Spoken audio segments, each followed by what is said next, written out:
हर खबर पर होगी आपकी पकड़। डाउनलोड कीजिए एबीपी लाइव ऐप।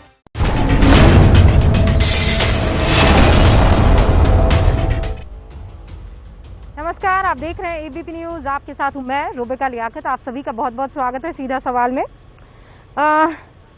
इंशाल्लाह आज चांद के दीदार हो जाएंगे। माह रमजान की कल से शुरुआत हो जाएगी। आप सभी को दिली मुबारकबाद रमजान की।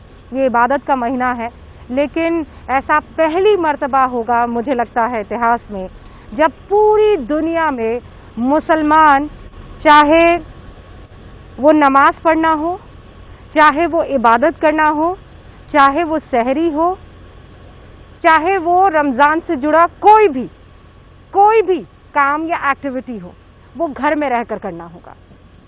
क्योंकि आप जानते हैं घर के बाहर कोरोना है और सोशल डिस्टेंसिंग की सख्त हिदायत हर किसी की तरफ से दी जा रही है। ये पहली दफा है, चाहे वो मस्जिदुल नबवी हो, चाहे वो मक्का हो, इनको भी बंद कर दिया गया है। यहाँ भी नमाजें नहीं होंगी, यहाँ भी रमजान की पाबंदियां कोरोना वायरस के चलते साफ देखी जा रही है। लेकिन कल से सोशल मीडिया पर एक वीडियो वायरल हो रहा है। उस वीडियो में एक पुलिस वाला है जो ये कह रहा है कि नहीं भाई अजान नहीं होगी, एलजी साहब के ऑर्डर है। ये दिल्ली का एक वीडियो है। उसमें एक महिला है जिसकी आवाज पीछे से आ रही है, जो ये कह रही है क्या हम टीवी नहीं देखते हैं? एलजी साहब का ऐसा कोई ऑर्डर नहीं है। 5 लोग मस्जिद में जा सकते हैं, अजान बाकायदा होगी, ये हमें भी मालूम है। हो सकता है उस कांस्टेबल को अजान और नमाज में फर्क करना ना आया हो, ये हम पुख्ता तौर पर नहीं कह सकते। लेकिन जब वो वायरल होना शुरू हुआ वीडियो, तो दिल्ली सरकार और दिल्ली पुलिस दोनों की तरफ से सफाई आई और ये कहा गया कि जो एनजीटी के आदेश है उसके हिसाब से अजान होगी, किसी को कोई दिक्कत नहीं आएगी।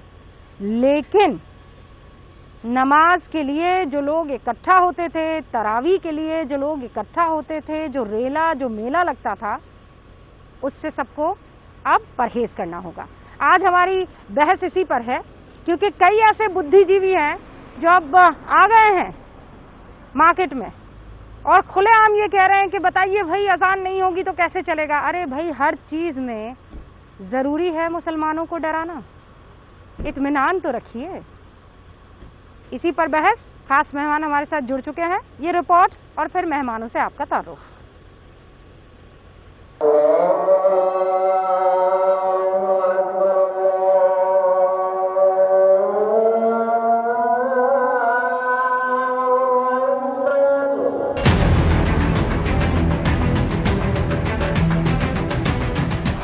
दिल्ली के प्रेम नगर इलाके में अजान को लेकर विवाद। सबसे पहली बात, अजान बिल्कुल बंद है। अजान नहीं होगी बिल्कुल भी, एलजी साहब बोल रहे हैं। महिलाओं ने किया पुलिस के फरमान का जोरदार विरोध। 5 आदमी मस्जिद के अंदर नमाज पढ़ सकते हैं, लेकिन 5 का यहाँ एक भी नहीं पढ़ रहा। अजान के लिए तो मना ही नहीं है कहीं पे भी। एलजी का ऑर्डर दिखा दो, मस्जिद में अजान नहीं होगी। एलजी का ऑर्डर दिखाओ आप। भाई, ये तो इन्होंने पुलिस वालों ने अच्छा आतंक मचा रखा है। वीडियो वायरल होने के बाद पुलिस को देनी पड़ी सफाई। इस मामले पर दिल्ली पुलिस के आला अधिकारियों ने कैमरे पर कुछ भी कहने से इनकार कर दिया, लेकिन ये बताया कि एलजी की तरफ से इस तरह का कोई ऑर्डर नहीं है। प्रेम नगर थाने के दोनों पुलिसकर्मी मस्जिद जरूर गए थे, लेकिन ये कहने कि रमजान के दौरान मस्जिद के अंदर नमाज ना पढ़े, भीड़ इकट्ठा ना करें, लेकिन उनके मुंह से गलती से अजान निकल गया। जो अजान है वो एज पर एनजीटी गाइडलाइंस वो परमिटेड है और उसमें जो एनजीटी की गाइडलाइंस है उसको फॉलो करें। दिल्ली के उप मुख्यमंत्री ने भी अजान पर सफाई दी। अजान के लिए कोई पाबंदी नहीं है। लॉकडाउन में मस्जिदों में नमाज के लिए इकट्ठा होने या किसी अन्य धार्मिक स्थल पर पूजा आदि के लिए लोगों के इकट्ठा होने पर पूरी तरह पाबंदी है। रमजान में अजान पर बेवजह विवाद क्यों? और मैं ये बता दूं, जो लोग हमारे साथ बहस कर रहे हैं वो अब स्क्रीन पर आपके सामने होंगे। हमारे साथ डॉक्टर वली हैं और सरेश जफर वाला है। आप दोनों का बहुत बहुत स्वागत है। लेकिन सिर्फ ये दो नहीं होने वाले हैं, राजीव प्रताप रूडी जो कि सांसद है बीजेपी के, वो भी हमारे साथ जुड़ेंगे। हमारे साथ राघव चड्ढा हैं जो कि आम आदमी पार्टी के विधायक भी है और प्रवक्ता भी है, वो भी हमारे साथ जुड़ेंगे। और हमारे साथ शोएब जामाई साहब भी जुड़ेंगे जो कि इंडियन मुस्लिम फाउंडेशन से ताल्लुक़ रखते हैं। अच्छा, मुझे ये जानकारी मिल रही है कि मेरी आवाज़ जो है वो थोड़ी दबी दबी आ रही है। अच्छा, दबी दबी आवाज़ इसलिए भी आएगी क्योंकि मास्क मैंने पहना हुआ है, ये आपको पता होना चाहिए, और बाहर मैं बगैर मास्क के निकल नहीं सकती हूँ। कोरोना वायरस एकदम घात लगाकर बैठे हुए हैं। बहरहाल, सबसे पहले सुरेश जफरवाला, शुरुआत मैं आपसे करना चाहती हूँ और मेरा सीधा सवाल ये है कि एलजी साहब के ऑर्डर बहुत क्लियर है, दिल्ली सरकार के ऑर्डर क्लियर है, दिल्ली पुलिस ने भी क्लियर कर दिया है, उसके बावजूद इस तरीके के वीडियो फैलाने के पीछे की मैं मानसिकता समझना चाहती हूँ। अंग्रेजी में कहते हैं कि एक नीडलेस कंट्रोवर्सी है। ये मैं समझ सकता हूँ कि बेचारा पुलिस वाला जो है उसको ये फर्क ही नहीं मालूम होगा अजान और नमाज, उसने अजान कह दिया। और अब तो जब एलजी साहब की तरफ से, सरकार की तरफ से, दिल्ली प्रशासन की तरफ से बात आ गई है तो ये मामला खत्म हो जाना चाहिए। और मैं आपको यह एक बात कहूँ अंबिका जी कि सरकार का तो अभी आया, लेकिन मुसलमानों की तरफ से हमारे उलमा और दानिश्वर पिछले 1 महीने से ये लगातार कह रहे हैं, हम लोग खुद भी अपने इलाके की मस्जिद में, और हमने ये भी कह दिया था कि देखिए रमजान का महीना आएगा और हाँ, रमजान का मतलब ही होता है रोजा और इबादत, और हमेशा आपको पता होगा कि जो लोग कभी नमाज में नहीं दिखते वो रमजान में दिखते हैं मस्जिद में। तो इस बार क्योंकि पूरी दुनिया में जो हालात हैं, तो हमारे उलमाओं की तरफ से और पूरी तरह से एक खास क्लियर कट गाइडलाइन कि भाई देखिए, नमाज अपने घर में पढ़िए, इफ्तार अपने घर में कीजिए, जो इफ्तारी के लिए जो गरीब गुरबा आते हैं आसपास के, उनके घरों में आप इफ्तार पहुंचाइए।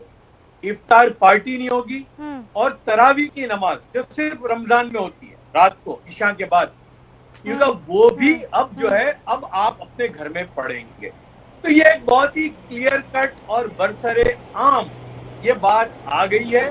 और मैं आपको एक वीडियो की तरफ इशारा करता हूं कि आज तबलीग जमात के जो मौलाना इब्राहिम देवला साहब की तरफ से आई है, कल शायद आई थी, और उन्होंने उसमें बहुत साफ कहा कि देखिए सरकार की तरफ से जो ऑर्डर नाफिज होगा वो हम आमन्ना सद्दकना उस पर हम अमल करेंगे, अपनी तरफ से कोई बात नहीं हो। तो हम उस पर अमल करेंगे। सरकार का ऑर्डर लॉकडाउन या सोशल डिस्टेंसिंग के बारे में जो अहकामात सरकार की तरफ से आएंगे, हम उसको पूरी तौर पर अपना मजहबी जिम्मेदारी समझकर जैसे रोजा रखते हैं ऐसे इसको पूरा करना ये हमारा कर्तव्य है।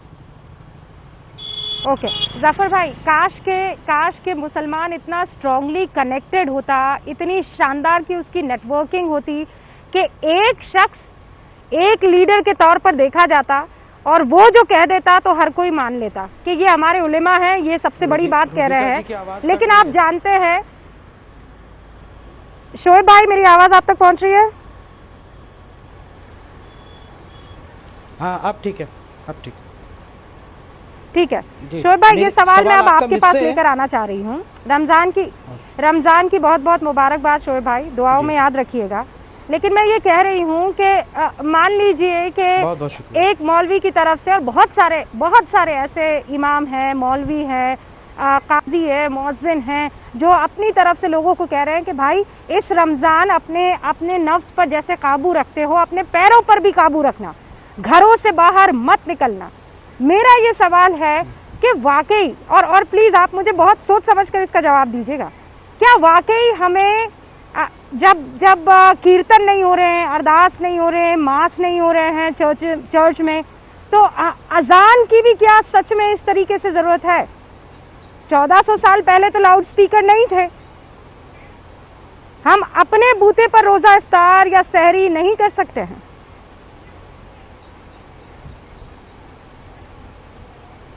जी देखिए, सबसे पहले तो मैं तमाम हिंदुस्तान के देशवासियों को रमज़ान मुबारक की मुबारकबाद देता हूं, रमज़ान करीम की। और अल्लाह से दुआ करने का ये वक्त है कि हम तमाम 130 करोड़ हिंदुस्तानियों के लिए दुआ करें कि अल्लाह ताला इस बीमारी को दूर कर दे हमसे और हिंदुस्तान दोबारा से फिर अपने तमाम लोग नॉर्मल हो जाएं और तमाम लोगों की परेशानियां ख़त्म हो जाए। तो ये दुआ करने का वक्त है, अल्लाह के सामने रो करके गिड़गिड़ा करके रातों की तन्हाई में दुआ करने का वक्त है। दूसरा जो आपने सवाल पूछा है उस पर मैं थोड़ा सा एक बात कहूँ कि ठीक है, दिल्ली के प्रेम नगर इलाके में 2 पुलिस वाले छोटे छोटे गए और उन्होंने ये कहा, कन्फ्यूज़न में कहा या जानबूझ के कहा मुझे नहीं मालूम, लेकिन आज मेरी दिल्ली पुलिस के बड़े अधिकारी से बात हुई तो उन्होंने कहा कि नहीं ऐसी कोई ऑर्डर नहीं है और दिल्ली सरकार ने भी और गवर्नर ने उसको कंफर्म कर दिया कि नहीं भाई अजान में कोई पाबंदी नहीं है, बल्कि लोग जमा नहीं होंगे और मस्जिदों में तो लोग पहले पिछले भी 1-2 महीनों 1.5 महीनों से जमा देखिए होता है कभी कभी ऐसा, क्योंकि वो मैंने वो पूरा वीडियो देखा है जिसमें वो पुलिस वाले बार बार कह रहे हैं कि हाँ अजान पे पाबंदी है, अजान पे पाबंदी है। तो जैसा जफर भाई ने कहा कि हो सकता है कन्फ्यूज़न हो गई कि नमाज को अजान समझ लिया हो, लेकिन जब बार बार कहता है तो मुझे लगता है कि फिर उन पुलिस वालों से जांच करके पूछताछ करनी चाहिए कि भाई आपने ऐसा क्यों कहा जबकि दिल्ली पुलिस का कोई ऑर्डर नहीं था। दूसरी बात मैं आपकी ये पास आ रहा हूं, आप भी जानते हैं कि उर्दू और अरबी के शब्द कितने कंफ्यूजिंग होते हैं और कितने टफ होते हैं, है ना शोएब भाई? ये क्या बात हुई कि आपने उसे शक की निगाह से देख लिया? मैं इसको देखिए मेरी बात पूरी होने दीजिए जफर भाई। डाउट दें बेचारों, गलती हो गई होगी उनसे। हाँ बिल्कुल जफर भाई, जफर भाई शोएब जामी क्या कह रहे हैं जफर भाई? 1 मिनट अरे भाई मैं सुन लिया जफर भाई क्या हमारे जफर भाई की बात नहीं मैं नहीं मानता हूँ, बिल्कुल मानता हूँ, वो हमारे बड़े भाई की तरह हैं। आप क्या समझती हैं? लेकिन सुनिए 1 मिनट, मैं ये कह रहा हूँ कि उत्तराखंड की सरकार ने आदेश जारी करके कहा है कि मस्जिदों में अजान नहीं होगी जी, जिसकी कॉपी जो है हमारे पास मौजूद है, ये उत्तराखंड की सरकार ने कहा और ये खबरों में छपा। मैं ये कहता हूं कि आपने कहा कि 1400 साल पहले लाउड स्पीकर नहीं था। आप ये बताइए कि 1400 साल पहले लाउड स्पीकर नहीं था तो नगाड़े बजा करके हर इलाके में ये अनाउंसमेंट होता था कि भाई अब अफ्तार का वक्त हो गया है या सहरी का खत्म का वक्त हो गया है, नमाज के लिए लोग नहीं जमा होंगे वो तो ठीक है, और ना ही यहाँ से तरावी के लिए लोग जमा होंगे, लेकिन अजान की आवाज सुन के ही लोग। एक सेकंड, आपका एक्सक्यूज भी ना, आप मेरी बात ठीक है, पहले जमाने में नगाड़े बजते थे तो एक काम करते। शोएब भाई सुनिए ना, मुझे किसी से, अरे कैसी बातें कर रहे हैं, कैसी बातें कर रहे हैं शोएब भाई? सुनिए मेरी बात, मैं क्या कह रही हूँ, नगाड़े मत बजाइए। व्हाट्सएप पर इतने वीडियोस आप लोग फॉरवर्ड करते हैं, व्हाट्सएप पर के वक्त हो गया सहरी का, ये फॉरवर्ड नहीं कर सकते हैं? नगाड़े मत बजाइएगा। मैं कह रही हूँ उत्तराखंड सरकार पर भी जो आप सवाल उठा रहे हैं, मैं वली साहब के पास जाना चाहती हूँ। डॉक्टर वली, अरदास नहीं हो रही है, अरे भाई मेरी बात, माता का जगराता नहीं हो रहा है, आरती नहीं हो रही है। सुनिए ना शोएब भाई, रुक जाइए, उसके बाद मैं आपके पास आऊंगी। हर गरीब आदमी के पास अच्छा सर, ये तो मत ही बोलिए आप मुझे, ये मत बोलिए आप मुझे कि मोबाइल फोन नहीं होते हैं। आज एक घर के पास मोबाइल फोन है, ये मत बोलिए आपके मोबाइल फोन नहीं होते हैं। शोएब भाई ये आप फिर इस्लामोफोबिया कहा जाएगा। फिर जो लोग कह रहे हैं कि इस्लामोफोबिया फैल रहा है, आ गए ना आपकी दुकान ही चलती है ना इस्लामोफोबिया से, आपकी दुकान ही इस्लामोफोबिया से चलती है। आपने इस्लाम को क्या इतना छोटा मजहब समझ रखा है कि कोई भी कोई ऑर्डर पास करेगा और इस्लाम को ठेस पहुंच जाएगी? आपकी दुकान ही इस्लामोफोबिया पे चलती है सर, क्यों हर बार इस्लामोफोबिया? सब्जी वाले ठेले वाले को परेशान कर रहे हैं तो इस्लामोफोबिया नहीं था? वो जगह जगह लोगों को मार रहे हैं जो तबलीग में नहीं, पाल घर में संतों की भी तो लिंचिंग हुई है ना, सोशल मीडिया पे कैंपेनिंग चल रही है, इस्लामोफोबिया नहीं था? क्या कहेंगे? अरे इसी टाइम में, इसी जमाने में पाल घर में 2 संतों की हत्या हो जाती है, लिंचिंग हो जाती है, इसे भी इस्लामोफोबिया कह देंगे आप? हर चीज को इस्लामोफोबिया, हर चीज को उसी ब्रैकेट से, उसी चश्मे से क्यों देखना है? निंदनीय थी। लेकिन डॉक्टर वली 1 मिनट, पाल घर में हत्या करने वाले आदिवासी नक्सली थे, पाल घर में हत्या करने वाले आदिवासी नक्सली थे, निर्मम हत्या हुई, उनकी सजा होनी चाहिए। नहीं अभी रुक जाइए आप, इतना आतुर मत हो जाइए, रुक जाइए शोएब भाई, मैं आपकी आवाज बंद कर दूंगी वरना, रुक जाइए। डॉक्टर वली सांप्रदायिक रंग क्यों दे रहे हैं आप? क्या इस्लामोफोबिया? अरे क्या इस्लामोफोबिया? जबरदस्ती का आप लोगों की वजह से तिल का पहाड़ बनता है, आप लोगों की वजह से राई का पहाड़ बनता है, हर चीज में इस्लामोफोबिया। अब बेचारे उस कांस्टेबल ने गलती से अजान और नमाज में फर्क नहीं कर पाया तो इस्लामोफोबिया हो गया। इंडियन कॉन्स्टिट्यूशन पढ़ा है आपने? अरे ओ भाई साहब, इंडियन कॉन्स्टिट्यूशन पर बाकायदा एबीपी न्यूज ने अलग अलग सीरीज चलाई है। कॉन्स्टिट्यूशन के बारे में जो पढ़ा होगा या जाना होगा ना, वो आपने एबीपी न्यूज से ही जाना होगा। शोएब जमाई, तो कॉन्स्टिट्यूशन की धौंस मत दीजिए मुझे यहाँ पर। मैडम आर्टिकल 14, 15 और 21 की धौंस यहाँ पर मत दीजिएगा। सब पढ़े लिखे हैं। माफ कीजिएगा, और उसके बाद जो है रूबिका, आप क्यों प्रोवोक हो रही हैं? टीवी डिबेट में आप मत प्रोवोक होइए। इंडियन कॉन्स्टिट्यूशन भी पढ़ते हैं हम। डॉक्टर पली, हाँ देखिए, आप रूबिका जी आप मत प्रोवोक होइए, आप प्रोवोक मत होइए, आप बिल्कुल मत प्रोवोक होइए। ये मसला बहुत आसान है।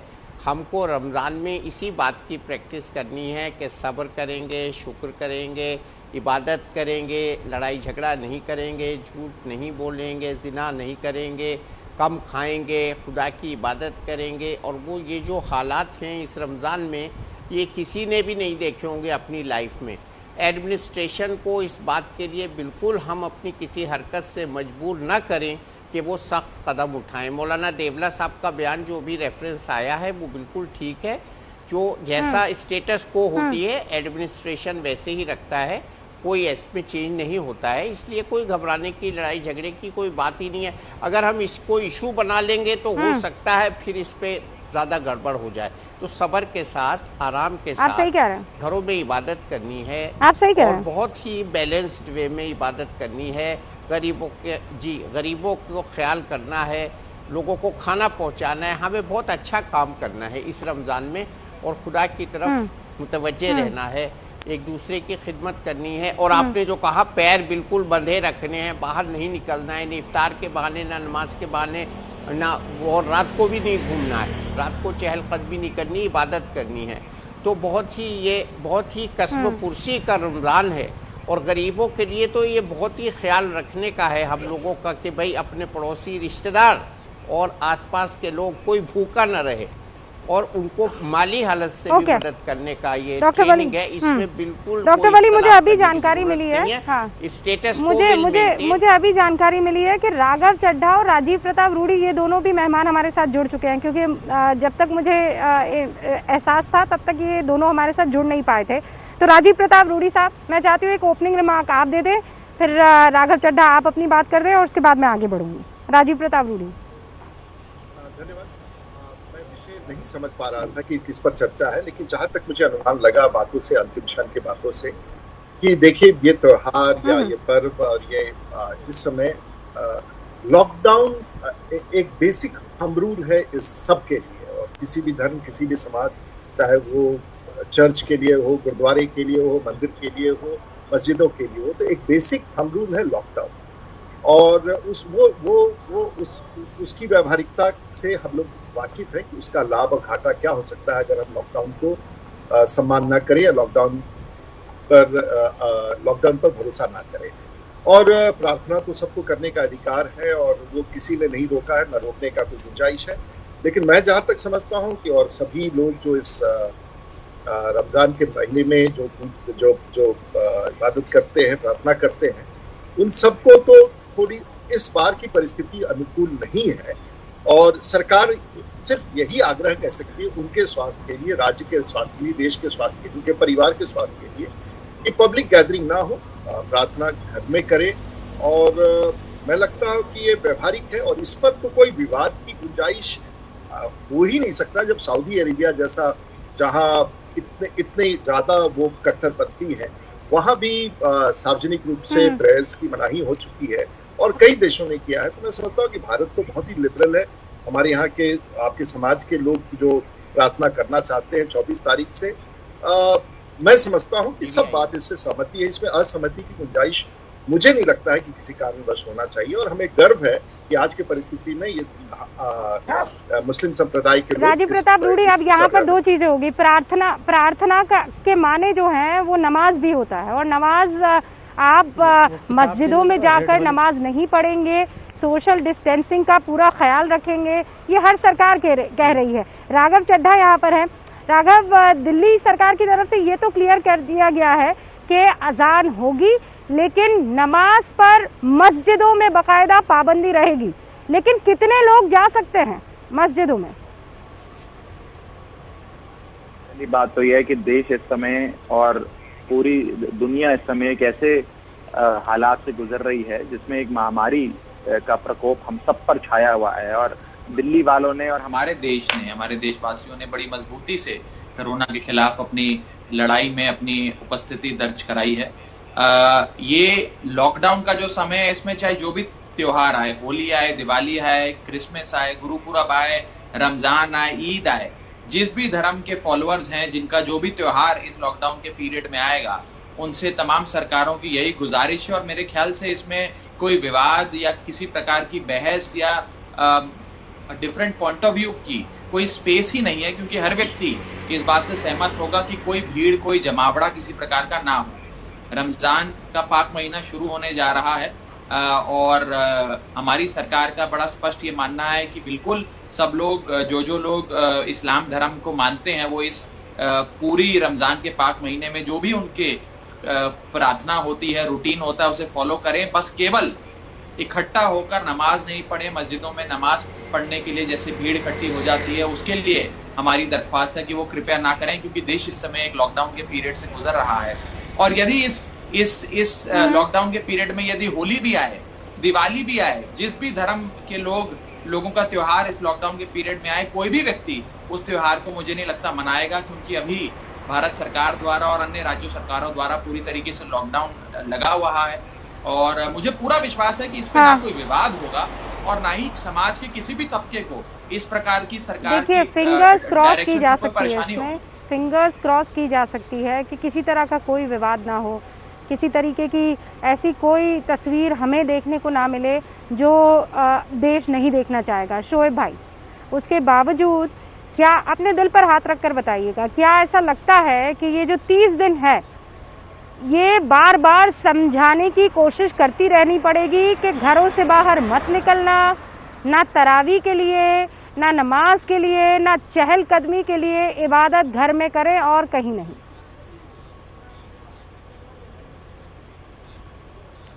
नहीं, मुझे नहीं लगता कि कोई ऐसी विवाद होगी, क्योंकि मैं हमेशा पॉजिटिव सोचता हूं और मैं बहुत होपफुल हूं कि इंशाल्लाह अल्लाह की पूरी ज़ात से उम्मीद है कि पूरे एक महीने तक कोई विवाद नहीं होगा, बल्कि सब लोग जैसा लॉकडाउन का पालन कर रहे हैं, इक्का दुक्का घटनाएं हुई, अदरवाइज पूरे देश की जो मस्जिदों में बंद रहा और सब लोगों ने पालन किया, ये तो मैं शुक्रगुजार हूँ और मैं बधाई देना चाहूँगा अपनी कम्युनिटी को। और ऐसा ही पूरा एक महीना भी रहेगा। लेकिन सुनिए, जब आपने कहा कि भाई आप ABP में आकर के कानून सीखें, ऐसी बात नहीं रूबिका जी। मैं तो आपके आने से पहले ही जो है देश के प्रतिष्ठित संस्थान से मॉलिक्यूलर बायोलॉजी में PhD किया था, और हम जो है कानून को भी पढ़ते हैं।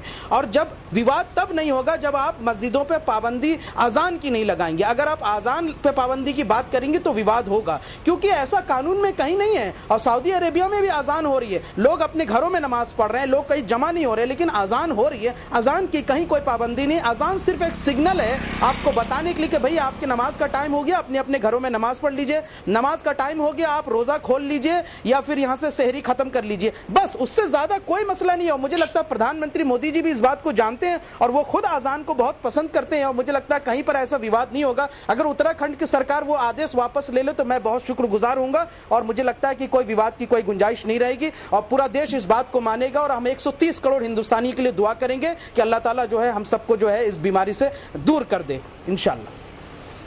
जाफर भाई, लेकिन उसके बावजूद देखिए, इस टाइम पर हम ये जानते हैं जफर भाई कि हमारी जो खरीदारी है वो बढ़ जाती है।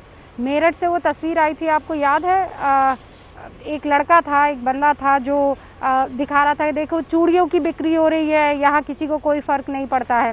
मैं ये नहीं कह रही हूँ कि पूरे हिंदुस्तान में ये काम हो रहा है, लेकिन खरीदारी इस टाइम पर रमजान में बढ़ जाती है, चाहे वो फ्रूट्स हो, चाहे वो फल सब्जी हो, चाहे वो मीट एंड फिश हो। ऐसे में हमें इन सारी चीजों पर भी काबू करना ही होगा, इसमें कोई सवाल, कोई दो राय नहीं है। रूबिका जी, असल आपको पता है रोजे की हकीकत क्या है? रोजा नाम है खुदा, यानी गरीब, गुरबा, कमजोर वो जिंदगी कैसे गुजारता है, वो असल उसकी प्रैक्टिस है। रोजे में 3 चीजें बहुत इंपॉर्टेंट है, इसलिए रोजा जो है ये भूखा और प्यासा रहने का नाम नहीं है।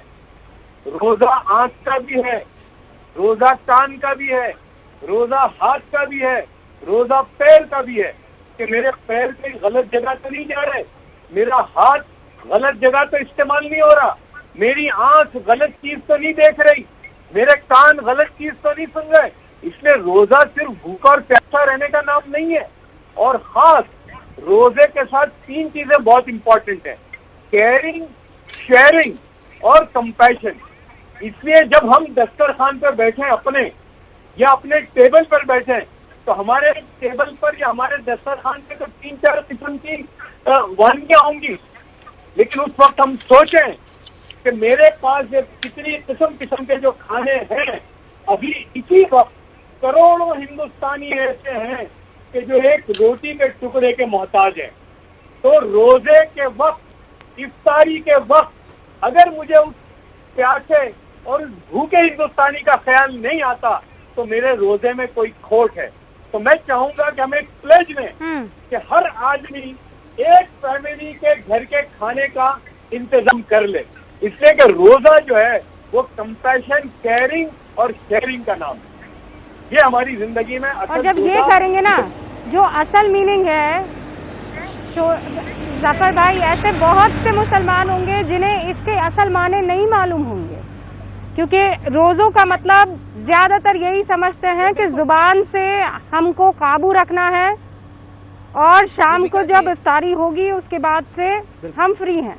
डॉक्टर वली, मैं आपके पास आऊँ उससे पहले राघव चड्ढा और 2.5% जो जकात है, रूबिका जी एक सेकंड, सिर्फ एक बात कहनी थी छोटी सी, रूबिका जी, कि अगर 2.5% जो 2.5% जो जकात हम निकालते हैं अपनी आमदनी का, अगर सारे मुसलमान 2.5% जकात अगर ईमानदारी से निकालने लगे तो मुझे लगता है कि कोई भी हिंदुस्तान का गरीब भूखा नहीं सोएगा। और मैं इस बार गुजारिश करता हूं अल्लाह के वास्ते, अल्लाह की नाराजगी दूर करने के लिए सब लोग ईमानदारी से 2.5% जकात निकालें और अपने आसपास के गरीबों का ख्याल रखें। मुझे लगता है इससे अरे पर जानी भी तो वो सही जगह चाहिए ना, वो जकात कहाँ जाएगी, किस काम आएगी, ये सबसे बड़ा सवाल है। इस सवाल का जवाब भी मुझे चाहिए। शोएब भाई बस एक सेकंड सर, शोएब भाई रुक जाइए ना, मैंने आपको बहुत टाइम दिया। नहीं जाना चाहिए, बल्कि गरीब मुसलमानों को 10 सेकंड में पूरा करना चाहता हूँ। गरीब हिंदू हो या मुसलमान, और वो जो बात मैंने कही रूबिका जी, वो हदीस है, अल्लाह के रसूल ने यूं फरमाया कि कुछ लोगों को उनके रोजे में सिवाय भूखे और प्यासे रहने के अलावा कुछ भी नहीं मिलेगा। इसलिए रोजा जो है, खुदा के वास्ते ये मत समझना कि भूखा प्यासा रहने का नाम है। हमारी जुबान, आंख, कान, हाथ और पैर और हमारी सोच, ये सबका रोजा है। अगर वो नहीं है तो फिर ये रोजे की हकीकत कभी भी हमारी जिंदगी में नहीं आएगी। नहीं, लेकिन जफर साहब देखिए, 100 पूर्व मुस्लिम ब्यूरोक्रेट्स हैं जिन्होंने चिट्ठी लिखी है कि मुसलमानों के साथ भेदभाव हो रहा है। मैं ये समझ नहीं पा रही हूँ किस किस्म का भेदभाव और कहाँ पर भेदभाव हो रहा है। 100 ब्यूरोक्रेट्स हैं जिन्होंने ये चिट्ठी लिखी है, मुस्लिम ब्यूरोक्रेट्स। मुझे नहीं पता ये कितने लोग हैं जो कभी गरीब मुसलमान परिवारों में गए होंगे, ये कितने लोग हैं जिन्होंने गरीब मुसलमानों में बच्चियों को पढ़ाने लिखाने का जिम्मा उठाया होगा, लेकिन जब चिट्ठी लिखने को आती है, अवार्ड वापस करने की आती है, तो ये सब के सब पहले अव्वल लाइन में दिखाई देते हैं। कहाँ भेदभाव हो रहा है और किस भेदभाव की बात कर रहे हैं जफर भाई? मैं इसका जवाब दूं। मैं ये ब्यूरोक्रेट्स को कहना चाहता हूं कि ये जॉब और वो तो बाद की बात है भाई, कम से कम कौम को पढ़ाओ लिखाओ तो सही। ये मुसलमान एक ग्रुप है, उसने ये निकाला है कि मुसलमानों में 8% ग्रेजुएट हैं, 8%। अब मुझे आप बताइए कि जो कौम में 8% यानी 8% ग्रेजुएट होंगे तो वो दुनिया की कौन से इम्तिहान में बैठ सकेंगे? तो भाई पहले आप मुसलमानों को तालीम याफ्ता करने का काम तो कीजिए। आपने ब्यूरोक्रेसी में जो हासिल किया है, कम से कम कौम को तो दीजिए। हाँ डॉक्टर वली, हम पढ़ लिख लेंगे और बाकी मुसलमानों को खौफजदा रखेंगे उनके नाम पर चिट्ठियां लिखेंगे कि देखो मुसलमान डरा हुआ है, हाय बेचारा मुसलमान, विक्टिम मुसलमान, डरा हुआ मुसलमान, ये देखिए इनके साथ कैसा दुअम दर्जे का जो है व्यवहार हो रहा है। यही काम इन 100 ब्यूरोक्रेट्स ने किया है डॉक्टर वली। नहीं, देखिए रूबिका जी, ये बहुत सी कॉम्प्लिकेटेड इंट्रिकेट इश्यूज हैं सोसाइटी के, जिनका ताल्लुक आप बस मैं तो ये कहता हूँ एजुकेशन से है। अगर हमारे अंदर एजुकेशन बढ़ेगी तो शायद आने वाली तमाम मुसीबतें ठीक हो जाएंगी, पॉवर्टी भी ठीक हो जाएगी, हमारा व्यवहार भी ठीक हो जाएगा। इस वक्त जो सबसे बड़ी तकलीफ है लोगों को, इस्लाम से नहीं है, मुसलमानों से है, और वो ये है कि हमारे अखलाक अच्छे नहीं हैं, हम पूरा नहीं तोलते हैं, हम में ईमानदारी नहीं है, हम में पंक्चुअलिटी नहीं है, हमसे वादा खिलाफी हो जाती है। तो इस सब पे इम्प्रूवमेंट करना है, और इस सब की प्रैक्टिस का जो महीना आ रहा है, ये रमजान आ रहा है, और मैंने कई बार अपने कई बातों में कहा है ये वली साहब, इस बीच ये बड़ी खबर आ गई है। मैं वो बड़ी खबर दर्शकों को दिखाना चाहती हूँ, बताना चाहती हूँ। देखिए, हम चिट्ठी की बात ही कर रहे थे, हम उन लोगों की तरफ सवाल उठा ही रहे थे कि देखिए किस तरीके से चिट्ठियां लिख देते हैं, किस तरीके से आरोप लगा देते हैं, और वो बड़ी खबर आ गई। बड़ी खबर ये है कि चिट्ठी लिखकर बाकायदा एक बड़े अफसर ने माफ कीजिएगा, सरकार को ये कहा है कि मुसलमानों के साथ कहीं ना कहीं भेदभाव हो रहा है। ये इस वक्त की बड़ी खबर है। दर्शकों को मैं बता देना चाहती हूँ कि मैं पहले ये कह रही थी कि 101 लोगों ने चिट्ठी लिखी है, ये ब्यूरोक्रेट्स है जिन्होंने चिट्ठी लिखी है, मुसलमानों से भेदभाव का आरोप लगाया है। 101 पूर्व नौकरशाहों ने सरकार को खत लिखकर ये आरोप लगाया है, राज्यों के मुख्यमंत्रियों को चिट्ठी लिखी है और ये आरोप लगाया है कि मुसलमानों से भेदभाव हो रहा है। अब मेरे समझ में नहीं आ रहा है कि इस तरीके के खत, इस तरीके के संदेश क्या बताते हैं, जबकि पूरी दुनिया आपकी तरफ, हिंदुस्तान की तरफ नजर उठाकर देख रही है। जो फैसले लिए गए हैं, जो स्टेप्स लिए गए हैं, उन स्टेप्स को देखते हुए बिल गेट्स भी तारीफ करते हैं। और ऐसे में खबर ये आती है, 101 ब्यूरोक्रेट्स जो हैं वो ये खत लिखते हैं राज्यों के मुख्यमंत्रियों को कि मुसलमानों के साथ भेदभाव हो रहा है। अरे भाई, वो क्यों भूल जाते हैं कि स्वास्थ्य कर्मियों के ऊपर हमला कौन कर रहा है? और फिर मैं ये समझाना चाहती हूँ कि आप पूरी कौम को इस ब्रैकेट में नहीं डाल सकते हैं। कुछ जमातियों की वजह से पूरी कौम के ऊपर आप सवालिया निशान नहीं लगा सकते हैं। पूरी कौम के ऊपर सवाल उठ रहे हैं, ऐसा आरोप आप नहीं लगा सकते हैं। जफर सरेशवाला, मैं चाहती हूँ पहला इस पर आप रिएक्शन दें। मुसलमानों के साथ दोगला रवैया या दोहरा मापदंड अपनाया जा रहा है। सर, हिंदुस्तान में एक सेक्युलर कंट्री में कैसे कोई यकीन करे इस पर?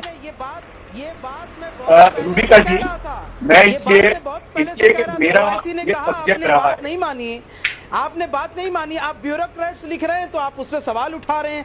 अरे भाई, ये ब्यूरोक्रेट्स पढ़े लिखे लोग हैं, कोई अनपढ़ नहीं है, जाहिल नहीं है, ये पढ़े लिखे लोग हैं, ये समझते हैं कि क्या हो रहा है दरअसल हिंदुस्तान में। मैं प्रधानमंत्री की तारीफ जब मैंने जफर सरेशवाला का नाम लिया है तो फिर शोएब भाई आप काहे बीच में अपनी विशेष टिप्पणी कर रहे हैं?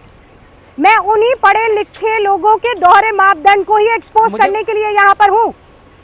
कितने पढ़े लिखे ब्यूरोक्रेट जो हैं वो गए हैं मुसलमान बच्चियों को पढ़ाने के लिए। मैं जिस शख्स से बातचीत कर रही हूँ, मैं जिस शख्स से अभी बातचीत कर रही हूँ, जफर सरेशवाला, उनके लिए मैं वाउच कर सकती हूँ, उनके लिए मैं कसम खा सकती हूँ कि ये शख्स जो है वो बच्चियों की तालीम के लिए दिन रात एक कर रहा है, मेहनत कर रहा है, बड़े बड़े लोगों से उन बच्चियों को मिलवा रहा है। तो आप ज्ञान मत दें मुझे, आप ज्ञान मत दें मुझे। जफर सरेशवाला इस पर टिप्पणी करेंगे, शोएब भाई की आवाज कम करें। जफर सरेशवाला, रूबिका जी, मैं इसलिए जानता हूँ कि मेरा 10 साल की मेहनत है, और मैंने पिछले 6 साल में, आप भी एक प्रोग्राम में आई थी, तालीम और तरबियत के नाम से हमने 45 शहरों में प्रोग्राम किए पूरे मुल्क में, और मुझे लगा कि इसका प्रॉब्लम कहाँ है, तो पता चला कि हम तालीम याफ्ता ही नहीं है, हम पढ़ते ही नहीं है। और मैंने देखा कि जहाँ हमने कोशिश की, मैं 1 मिनट में पूरा करता हूँ। जैसे मैं एक ही चीज लूंगा यहाँ पर कि 2014 में हमने हिसाब लगाया कि भाई IAS या UPSC में कितने मुसलमान आते हैं, तो हमने देखा कि टोटल 1060 या 1040 सिलेक्ट होते हर साल, और मुसलमान पिछले 70 साल से 38, 39 से ज्यादा नहीं आए थे। और ये कव्वाली चलती थी कि भाई मुसलमान 2% या 3% है। हमने और मेरे साथ और बहुत सारे लोगों ने एक कोशिश शुरू की और हमने देखा तो सबसे पहले पता चला कि मुसलमान बच्चे इम्तिहान में ही नहीं बैठते। हमने 2014 का हिसाब लगाया कि 11,45,000 बच्चे इम्तिहान में बैठे थे यूपीएससी के। हमने पता जब किया तो पता चला कि 10,000 मुसलमान नहीं बैठे थे, और 10,000 मुसलमान बैठे नहीं थे और 38 सिलेक्ट हुए। तो जो टोटल सिलेक्शन हुआ तो मुसलमानों का प्रपोर्शन जितने इम्तिहान में बैठे थे वो नॉन मुस्लिम से ज्यादा था। हमने फिर सोचा चलो कोशिश शुरू करते हैं। हमने जब कोशिश शुरू की उसका पहला नतीजा तो जफर भाई यही तो लड़ाई है, यही तो लड़ाई है ना जफर भाई, यही तो लड़ाई है। जब कह दो कि पढ़ना लिखना है तो लगता है, अरे वही यही तो लड़ाई है। और इस लड़ाई में आपका साथ देने के लिए बहुत लोग आगे नहीं आए होंगे जफर भाई, बहुत मेहनत करनी पड़ी होगी। लेकिन खत लिख लीजिए कि मुसलमान डरा हुआ है, आपके साथ बहुत सारी ताकतें लग जाएंगी जफर भाई। पढ़ाने में इतनी ताकतें आपके साथ नहीं लगी होंगी, इसलिए खत लिखना बहुत बढ़िया सर। उसके बावजूद आपको पता है हमारा खत लिखना आसान है, मुसलमानों को डराना आसान है। राजीव प्रताप रूडी लिख दिया 101 ब्यूरोक्रेट ने सर, मुसलमान डरा हुआ है। रूबिका जी, 3-4 सवाल मेरे संबंधित थे। एक तो मैंने नमाज कहा, प्रार्थना कहा, नमाज करने जाते हैं, और हमने देखा है कि कोविड के दौरान जुम्मे का जो नमाज होता है उस दिन कहीं भी किसी मस्जिद में लोग नहीं जाते हैं। तो ये मोटे तौर पर एक बड़ी सहमति है कि इस दौरान एक बड़ा सवाल जो खड़ा हो रहा है अभी ये कि आखिर में ये और उत्तराखंड की सरकार ने, वहाँ के एडिशनल डीजी ने ये सफाई दे दी है कि कोई भी उस दिन किसी प्रकार का अजान में रोक नहीं है। शायद एक शब्द उन्होंने अपने तरफ से जोड़ दिया कि धीमा होना चाहिए। मैं नहीं समझता हूँ कि धीमा का परिभाषा क्या होगा, इसलिए अजान पर भी कोई रोक नहीं है। तो मुझे लगता है कि ये जो विषय था वो गलत था, और इस प्रकार का किसी प्रकार का रोक उत्तराखंड में नहीं है।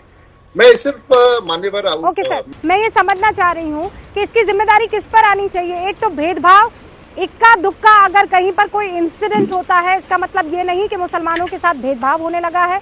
दूसरा ये कि तबलीगी जमात जो कर रही है उस पर चिट्ठी क्यों किसी ने नहीं लिखी, मैं समझ नहीं पा रही हूँ।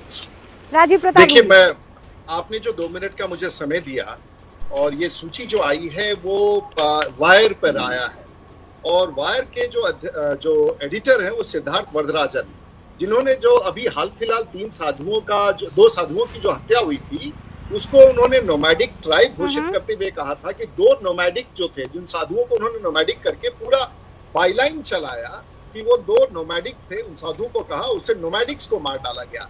तो ये सिद्धार्थ वरदराजन जो वायर पर हैं, उन्होंने ये समाचार प्रेषित किया है, और जहां तक मुझे लगता है ये है एक कॉन्स्टिट्यूशनल कंडक्ट ग्रुप जो 101 ब्यूरोक्रेट्स का है, कहीं पर कोई हस्ताक्षर नहीं है। और मुझे लगता है कि ये जैसा कि जिस माध्यम से ये प्राप्त हुआ है सिद्धार्थ वरदराजन, मुझे नहीं लगता है कि ये अधिकारी जो 101 है, और इसमें सब मुसलमान नहीं है, इसमें अधिकांश हिंदू हैं, और इससे बिना सत्यापित किया हुए हम लोगों को मानना नहीं चाहिए, क्योंकि मैं सहमत नहीं हूँ, क्योंकि जो पत्र है उसका लैंग्वेज, और जो लोग इसमें ऐसे भी ब्यूरोक्रेट्स हो सकते हैं जिन्हें अवकाश प्राप्त करने के बाद इस सरकार में एक्सटेंशन ना मिला हो, या फिर अपने कारणों से कॉन्स्टिट्यूशनल पोजीशन पर ना गए हो, कुछ ऐसे ब्यूरोक्रेट हो सकते हैं। और राघव चड्ढा, ब्रेक के बाद मैं आपका रिएक्शन इस पर लूंगी। हाँ राजीव जी, क्योंकि मेरे पास वक्त की बहुत कमी है।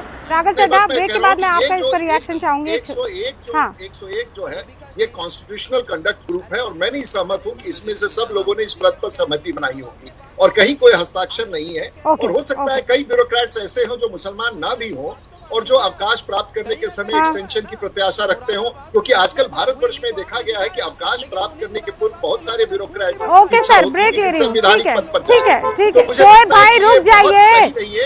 आपको अचानक फिर से लगा कि ये गोल्डन अपॉर्चुनिटी है इस्लामोफोबिया पर आप बढ़िया तरीके से भाषणबाजी कर सकते हैं, तो आप आगे मैदान में रुक जाइए ना। 101 ब्यूरोक्रेट्स है जिन्होंने अलग अलग राज्यों के मुख्यमंत्रियों को हिंदुस्तान के खत लिखा है, और खत ये कहता है कि हिंदुस्तान का मुसलमान भेदभाव का शिकार हो रहा है। राघव चड्ढा भी हमारे साथ बने हुए हैं। राघव जी, मैं चाहती हूँ इस पर आप एक रिएक्शन दे दें सर। देखिए, मुझे जानकारी नहीं है ये पत्र किसने लिखा है, कौन कौन लोग हैं, किन कारणों से उन्हें लग रहा है कि एक समाज के प्रति भेदभाव हो रहा है। और जैसा कि आपने भी बताया, शायद ये जो चिट्ठी है इस पे किसी अफसर के हस्ताक्षर भी नहीं है, सिग्नेचर भी नहीं है। तो मुझे खास जानकारी है नहीं इसकी ऑथेंटिसिटी को लेकर, तो इस पे बिना पढ़े बिना जानकारी लिए इस पे टिप्पणी करना ठीक नहीं होगा। लेकिन इतना जरूर कहना चाहूंगा कि ये एक ऐसे दौर से हम सब गुजर रहे हैं जहां भेदभाव, राजनैतिक विरोध या धर्म, जात, बिरादरी के आधार पे किसी के साथ किसी प्रकार का विरोध हो, भेदभाव हो, उसकी कोई गुंजाइश नहीं है। यहाँ तक कि देश के प्रधानमंत्री ने भी ये बात कही कि जो कोरोना वायरस जैसी बीमारी है, ये आपका धर्म पूछकर, आपका रंग देखकर, आपकी भाषा समझकर, या आप किस जात या किस बिरादरी से आते हैं वो देखकर आप पर हमला नहीं करेगी। तो इस समय सब कोरोना के शिकार हो सकते हैं और हम सबको ये भी समझना होगा कि हम सब मिलकर ही इससे लड़ सकते हैं। कि यदि हमें कहीं ना कहीं भेदभाव की भावना आ गई तो इस कोरोना वायरस की महामारी से हम लड़ भी नहीं पाएंगे। और ये कोई सरकार या बढ़िया सरकार नोट की नहीं हो कोई एक सकता है एजेंसी राघव चड्ढा कि कोरोना वायरस कोई भेदभाव नहीं करता है। वो ना हिंदू देखता है ना मुसलमान देखता है। जहां आपने चूक की उसने आपको अपने लपेटे में लिया। डॉक्टर वली हमारे साथ बने हुए हैं। डॉक्टर वली, मैं आपका रिएक्शन इस पर चाहती हूँ। हालांकि आपने कहा बड़ा कॉम्प्लिकेटेड ये मसला है, लेकिन एक बात ईमानदारी से बताइए, क्या तबलीगी जमात मुसलमानों को रिप्रेजेंट करती है क्या? मतलब तबलीगी जमात मतलब सारे मुसलमान? नहीं, मैं तो ये आप ना बिल्कुल नहीं, ये तो 0.1% भी नहीं है। और गलती इसमें तो जो जमात को जिसने रोका, जिस शख्स ने, उसकी है, जमात वालों की तो नहीं है। जमात तो रुकी, उनको जो रोका गया, जिस स्टेटमेंट से वो रुके, वहाँ है प्रॉब्लम। खैर वो मसला तो अब बहुत ज़्यादा कॉम्प्लिकेट हो गया है। मेरा ये कहना है आपके इस डिस्कशन के बाद कि हमको एक बहुत ही अच्छा इस्लाम धर्म मिला है, हमको उसकी अच्छी बातों को प्रैक्टिस करना चाहिए और लोगों के सामने इस्लाम की छवि को बहुत अच्छी तरह से जैसी यह है वैसा रखना चाहिए और किसी को शिकायत का मौका नहीं देना चाहिए। यही तो कोशिश है, दुनिया भर इस बात पे डॉक्टर वली, यही तो हमारी कोशिश है। लेकिन देखिए डॉक्टर वली, आप और मैं बात कर रहे हैं, हम जो ये जिस तरीके की क्या कहते हैं गलत फहमियां उसे दूर करने की कोशिश करें, उससे पहले एक और खबर आ जाती है। झारखंड के गोड्डा में कुछ नमाजियों ने, एक तो सोशल डिस्टेंसिंग का पालन नहीं कर रहे थे, पुलिस जब उनको रोकने के लिए गई तो उनके ऊपर हमला कर दिया। और ये अभी खबर आई है जब आप और मैं बात कर रहे हैं डॉक्टर वली, इस वक्त की ये बड़ी खबर है। झारखंड के गोड्डा से ये खबर आई है जहां पर 5 नमाजियों ने पुलिस टीम पर हमला कर दिया है और ये तस्वीरें ऑन एयर है डॉक्टर वली, ये तस्वीरें देखिए। अब ऐसे में क्या कहा जाए फिर? ये बिल्कुल ठीक बात है, ये उनको एजुकेट करिए कि नमाज अलग अलग पढ़िए, जमात से मत पढ़िए। बस यहाँ सोशल डिस्टेंसिंग की एजुकेशन है और हमला तो करना ही नहीं है। नमाज बेकार हो गई आपकी। अगर आपने नमाज के पढ़ने के साथ साथ लड़ाई कर ली तो वो तो नल एंड वॉइड हो गई प्रेयर, आपका तो सारा अमल ही बेकार हो गया। नमाज तो बस इसलिए है कि हम झुक के खुदा के सामने ओबीडियंट बने और वहाँ हो गया एक्सप्लोजन। हमेशा कोशिश होती है, एक्सप्लोजन हो गया कि आप जैसे समझदार पढ़े लिखे लोग, जफर सरेशवाला जैसे समझदार पढ़े लिखे लोग आकर कौम को रिप्रेजेंट करें ताकि जो गलतियां हैं, जो गलत फहमियां हैं वो दूर हो सके। बहुत बहुत शुक्रिया डॉक्टर वली। रमजान की आप सभी को एक बार फिर से बहुत सारी मुबारकबाद। देखिए, हिंदुस्तान जितनी मोहब्बत मुसलमानों से करता है, कोई मुल्क नहीं है जो ये काम कर सके। फख्र से आप ये कह सकते हैं इस सरजमी पर खड़े होकर के मैं मुसलमान हूं, और लोग आपको अदब से सलाम करेंगे।